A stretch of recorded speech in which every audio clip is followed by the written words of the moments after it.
Olá, meus amigos investidores, sejam muito bem-vindos. Hoje vamos de XPSF11, um fundo que investe em outros fundos ou simplesmente um FOF, né? O fundo segue com desconto de 10% no valor do mercado, a gente vai dar uma olhada nisso. Acaba que traz um, um desconto, né, nos fundos que ele tem em carteira, a gente vai dar uma olhada nisso. Muita gente não gosta de investir em FOFs, né, porque ele tem simplesmente como se fossem outros fundos adquiridos, né, dentro de uma carteira onde você poderia diretamente comprar, né? Só que tem essa questão, às vezes você pega um fundo com desconto muito grande e acaba que você não consegue comprar no mercado secundário diretamente, às vezes um desconto tão considerável. A gente vai dar uma olhada nisso, ver o que é que dá para esperar do fundo para os próximos meses, ver como é que está o portfólio dele. A última distribuição foi 7 centavos por cota, isso vai dar um yield, podemos dizer quase 12, né? Quase 12%, que é um yield até que bem considerável. Cotistas batendo quase 63 mil cotistas, patrimônio de 360 milhões de reais e um volume mensal negociado de quase 46 mil reais. Ou seja, isso é a liquidez é baixa.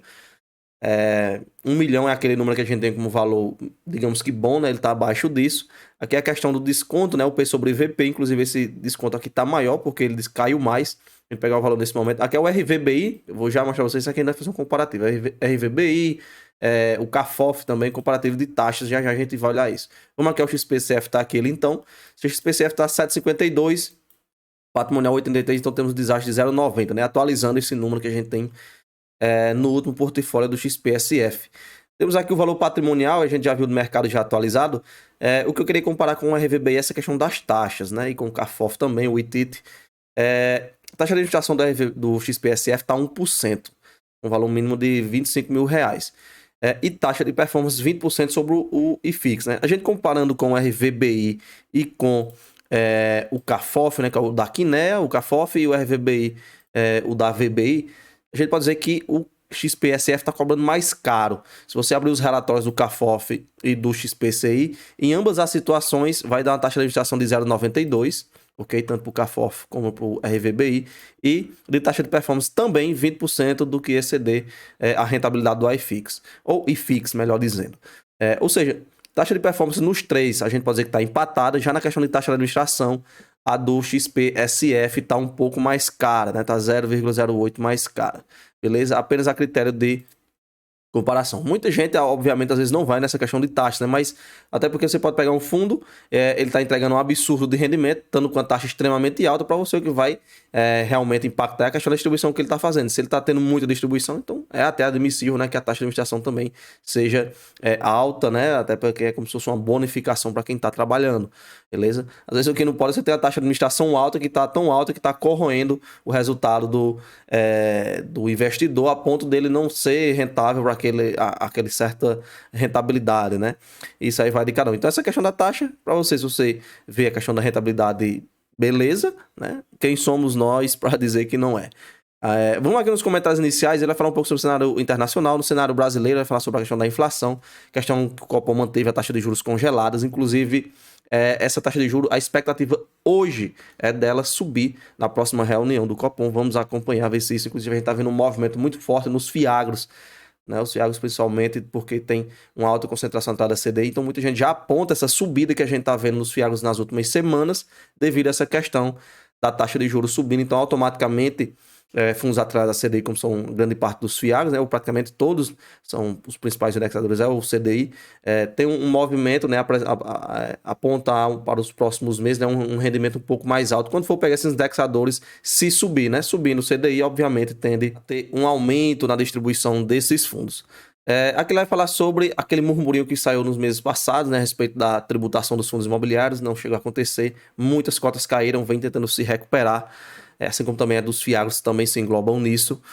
Aqui a gente tem novas alocações, né, ou melhor, investimentos que o fundo fez, ele fez em KNCR e MXRF11, no caso foram emissões, ofertas primárias, foram investidos 7,2 milhões no KNCR e 8,5 no MXRF11. Com isso, a participação que ele tem do portfólio em fundos de papel aumentou de 34% para 37% nesse segmento, tá? Enfim, papelada. Na questão do resultado, o desse mês de julho, apesar da gente já estar em setembro, tem esses delays, naturalmente, ok? O resultado do VVMR, que é um fundo que o XPSF tem em portfólio, deu uma turbinada devido a um pagamento de multa, né? No caso, na questão dos inquilinos, nos contratos de locações, aí o rendimento do VVMR subiu bastante e, obviamente, isso impactou positivamente o XP-SF, a gente vai já ver isso lá na DRE. A questão de cotação a gente já viu, aqui uns eventos que eles faz alguns vídeos, né, se bem que já estão um pouco bem atrasado. Aqui na questão das distribuições a gente vê receita de 4,2 milhões, né? De resultado final teve 3,8, ou seja, ele distribuiu 0,7, ou quem prefere 7 centavos, né, assim melhor falando, ele guardou 800 mil reais, praticamente 810 mil reais de reserva, devido a esse resultado, que foi uma turbinada que ele teve esse mês, né? A gente vê aqui os rendimentos dos FIIs, até comparar com períodos anteriores, né, vai ver que esses valores aqui deram uma melhorada, né, como ele falou, a questão do, digamos, não recorrente lá do VVMR.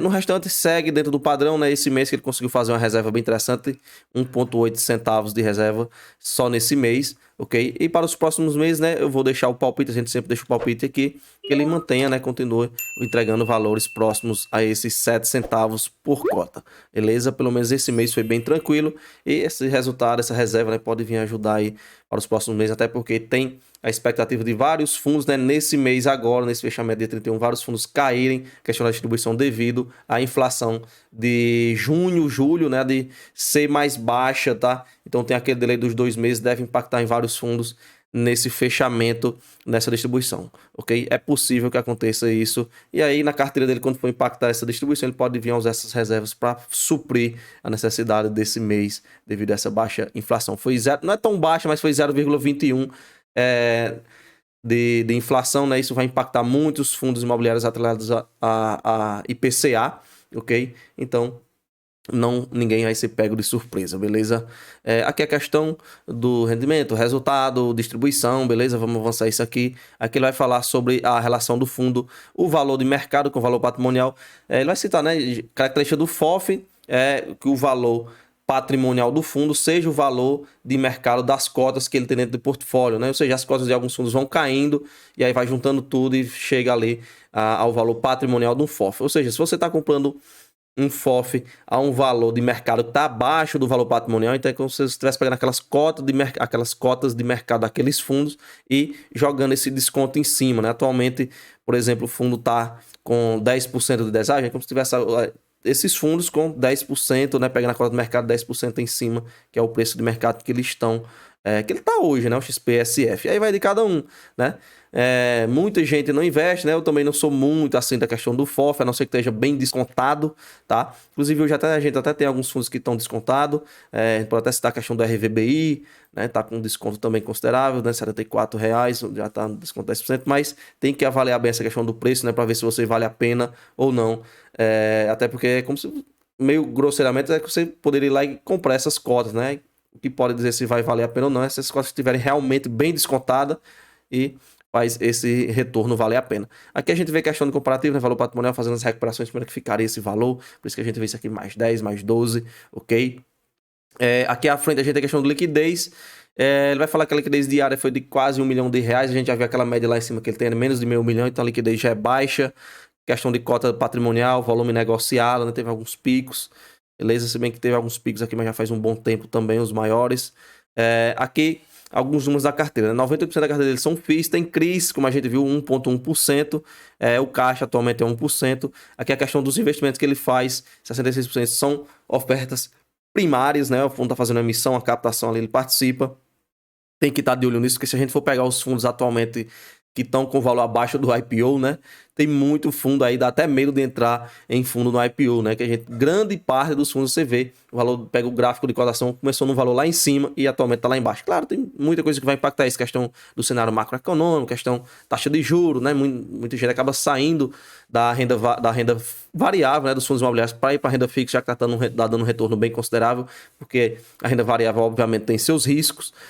Aqui a gente tem a questão do comparativo do portfólio dele. Atualmente 55% do portfólio é voltado para renda mensal, ganho de aluguel, ganho de rendimento, né, para distribuir, e 43% é voltado para ganho de capital, né? Ele compra um preço descontado, esperando esse cota subir para vender e fazer esse ganho e aí tocar os rendimentos. Aqui a gente tem a questão do posicionamento atual da carteira dele. 37% são papéis, caso são fundos de CRI, ok? 18% são fundos voltados para o segmento logístico, aí tem 16% para o escritório, né? Tem cotas aí de shopping, né? Enfim. Aqui nas principais alocações temos MXRF15, né? Porque é uma captação, ok? Foi na emissão. E que a NCR21 você vê também esse número 15 e 21, que é devido à questão de ser captação, beleza? Ser emissão, tá?